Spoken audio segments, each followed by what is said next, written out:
कोई आपको प्रणाम करता हूँ। अर्जुन का प्रणाम स्वीकार करिए महाराज। आप कौन हैं? व्यापारी महाराज बोले कि मैं बुरा व्यक्ति, मैं एक व्यापारी हूँ। अर्जुन बोले कि महाराज आप व्यापारी हैं, बुरा व्यक्ति, तो आज सच बताइएगा हमारे भाई कैसे बंधे, किसने बांधा है, आखिर मेरे भाइयों के साथ क्या हुआ था, क्या याद है? व्यापारी महाराज बोले कि अर्जुन आपका प्रेम भाव देख करके हमें बहुत अच्छा लगा। आपने शालीनता से, समझदार भाव से हमसे पूछा, तो लीजिए मैं सारी बात बताता हूँ, सारी बात बताऊंगा। और जो कभी बतिया के सुनना कि हमारे भाई सवाल जवाब ना देना ये बता बनाए हो। अर्जुन कहा हे महाराज आखिर आपका ऐसा कौन सा सवाल है, कैसा सवाल है? महाराज हमसे अब सवाल करिए और मेरे मासूम भाइयों को छोड़ दीजिए। कैसे सवाल करत हो करेंगे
हल्का बोझा, वो बोझा वो लकड़हारा सुनाई था, लेकिन देखा वो लकड़हारा की सब नहीं थी।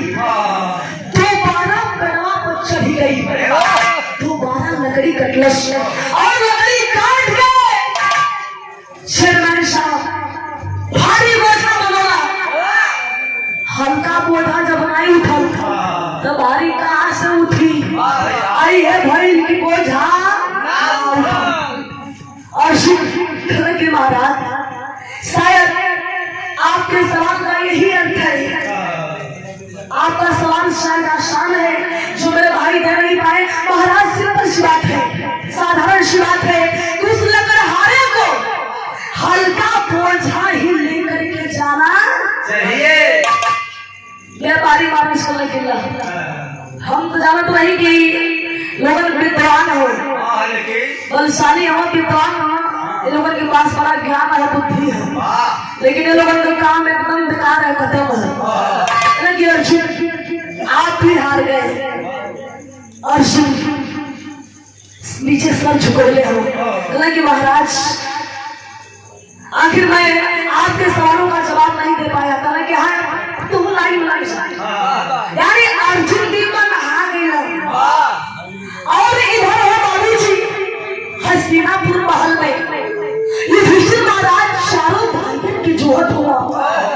बाप रे बाप स्थान होने वाला बाप चारों भाइयों ने आखिर ऐसे में कौन मुसीबत आ गई कि हमारे चारों भाई न युधिष्ठिर महाराज शोक चल पड़े कि हमारा भाई कहाँ हुआ।